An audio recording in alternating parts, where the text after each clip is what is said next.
Hello बच्चों, let's see the question for series LCR circuit shown in figure. तो आपको दिख रहा है 8 मिली हेनरी की इंडक्टर 20 माइक्रोफैरेड का कैपेसिटर 44 ओम का रेजिस्टर 220 वोल्ट का voltage. What is the angular resonant frequency? तो एंगुलर फ्रीक्वेंसी बतानी है and amplitude of the current at the resonating frequency. तो रेजोनेटिंग फ्रीक्वेंसी क्या बताना है?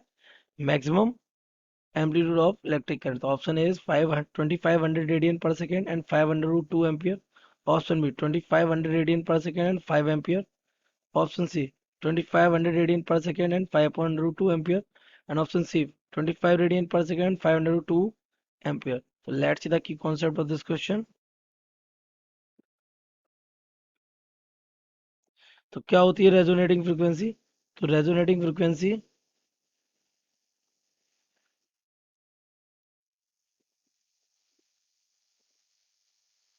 is that specific frequency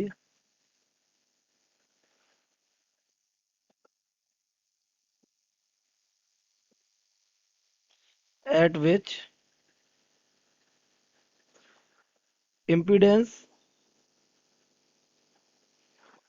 of LCR becomes minimum. कैसा हो जाता है? मिनिमम हो जाता है। ठीक है, तो अगर हम यहाँ से देखें तो हमारे यहाँ से वो पर्टिकुलर रेजोनेंट फ्रीक्वेंसी गिवन होती है। तो रेजोनेंट फ्रीक्वेंसी, तो यहाँ से ही हमें गिवन होती है omega R is equal to होता है 1/अंडर रूट के अंदर एल सी। तो आपसे बोला ये कैलकुलेट करने के लिए कि रेजोनेंट फ्रीक्वेंसी पता लगाएं, तो आप इसे सॉल्व कर सकते हैं। गिवन है आपको 1/अंडर रूट के अंदर एल गिवन है आपको। एल कितना है? 8 मिली हेनरी। हो जाएगा 8 इंटू 10⁻³ एंड सी आपको गिवन है। सी कितना गिवन है? It is 20 microfarad. तो हो जाएगा 20 10⁻⁻6, है ना। तो ये हो जाएगा 1/, ये -3 और -6 हो जाएगा कितना? -9। और ये एक जीरो से हो जाएगा -8। तो 8 हो जाएगा 16 इंटू 10⁻⁻8 विद इन रूट। यहाँ से अगर हम देखेंगे तो ये हमारा इसका आ जाएगा क्या? √1/16 का हो जाएगा 4। और यहाँ पावर में क्या बचा था? 10⁻⁻8। ये आ जाएगा हमारा 10⁻⁻4। तो यहाँ से सॉल्व हो जाएगा। तो ये ऊपर हम दे देते हैं इसको कितना? 10 डिवाइडेड बाई 4। ये हो जाएगा 10⁻3। ये हो जाएगा 4 2 8 ना, 4 4 4 5 20 इंटू 10⁻, हो जाएगा 3। तो यहाँ से ओमेगा आर हमारा आ जाएगा कितना? 25/100 रेडियन पर सेकेंड। यहाँ से ओमेगा आर आ जाता है।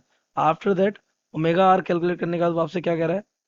करंट की मैक्सिमम वैल्यू। तो करंट की मैक्सिमम वैल्यू क्या हो जाएगी? तो आपको पता है, आपको गिवन है वी आर एम एस। तो आपको वी आर एम एस कितना गिवन है आपको? V R M S is what? 220 volt. और आपको पता है जेड इस केस में क्या हो जाएगा? आर। कंडीशन कौन सी है? रेजोनेंस। कौन सी है? रेजोनेंस। मिनिमम हो जाएगा ये जेड। तो यहाँ से हमारा आई आर एम एस आ जाएगा। I R M S equal हो जाएगा V R M S upon Z यानी कि आर। तो वी आर एम एस कितना हो जाएगा? 220 डिवाइडेड बाई 44। ये चला जाएगा कितना टाइम? 2 टाइम्स, और यहाँ 10 बचेगा। तो ये हमारा आई आर एम एस आ जाएगा यहाँ से 5 एम्पियर। लेकिन आपको आई आर एम एस नहीं चाहिए, आपको चाहिए एम्पलीट्यूड ऑफ करेंट। तो एम्पलीट्यूड ऑफ करेंट, तो वो हमारा हो जाएगा क्या? I naught. क्या हो जाएगा? I naught. तो I naught is given by I R M S into √2। तो आई आर एम एस कितना है? 5। तो दिस बिकम्स 5 √2 एम्पियर। तो आई नॉट हमारा आ गया 5 √2 एम्पियर। तो आपका करेक्ट आंसर हो जाएगा 2500 रेडियन पर सेकेंड 502 एम्पियर। तो option A is correct. So correct option.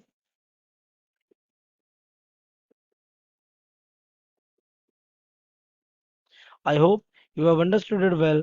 Best of luck.